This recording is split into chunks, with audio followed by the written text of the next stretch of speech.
Japan के Osaka शहर के निकट किसी गांव में एक जैन मास्टर रहते थे। उनकी प्रसिद्धि पूरे देश में फैली हुई थी और दूर दूर से लोग उनसे मिलने और अपनी समस्याओं का समाधान कराने आते थे। एक दिन की बात है, मास्टर अपने एक शिष्य के साथ सुबह सुबह घूमने निकले थे कि अचानक ही एक व्यक्ति उनके पास आया और उन्हें भला बुरा कहने लगा।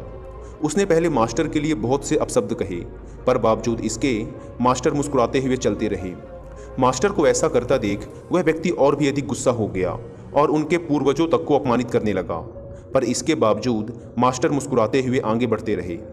मास्टर पर अपनी बातों का कोई असर ना होता देख अंततः वह व्यक्ति निराश हो गया और उनके रास्ते से हट गया। उस व्यक्ति के जाते ही शिष्य ने आश्चर्य से पूछा, मास्टर, आपने भला उस दुष्ट की बातों का जवाब क्यों नहीं दिया? और तो और आप मुस्कुराते रहे, क्या आपको उसकी बातों से कोई कष्ट नहीं पहुंचा? जैन मास्टर कुछ नहीं बोले और उसे अपने पीछे आने का इशारा किया। कुछ देर चलने के बाद वे मास्टर के कक्ष तक पहुंच गए। मास्टर बोले, तुम यहीं रुको, मैं अंदर से अभी आया। मास्टर कुछ देर बाद एक मैला कपड़ा लेकर बाहर आए और उसे अपने शिष्य को देते हुए बोले, लो, अपने कपड़े उतार कर इसे पहन लो।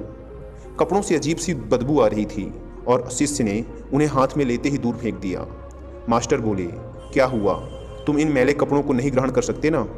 ठीक इसी तरह मैं भी उस व्यक्ति द्वारा फेंके हुए अपशब्दों को नहीं ग्रहण कर सकता। इतना याद रखो कि यदि तुम किसी के बिना मतलब भला बुरा कहने पर स्वयं भी क्रोधित हो जाते हो तो इसका अर्थ है कि तुम अपने साफ सुथरे वस्त्रों की जगह उसके फेंके फटे पुराने मैले कपड़ों को धारण कर रहे हो। दोस्तों, इस जैन कहानी में गुरु ने शांत चित्त रहकर अपने आप पर और अपने विचारों पर काबू पाने की बात कही है। किसी के अपशब्द से हमें बिल्कुल भी विचलित नहीं होना चाहिए। हमारे मन और तन पर सिर्फ हमारा ही कंट्रोल होना चाहिए।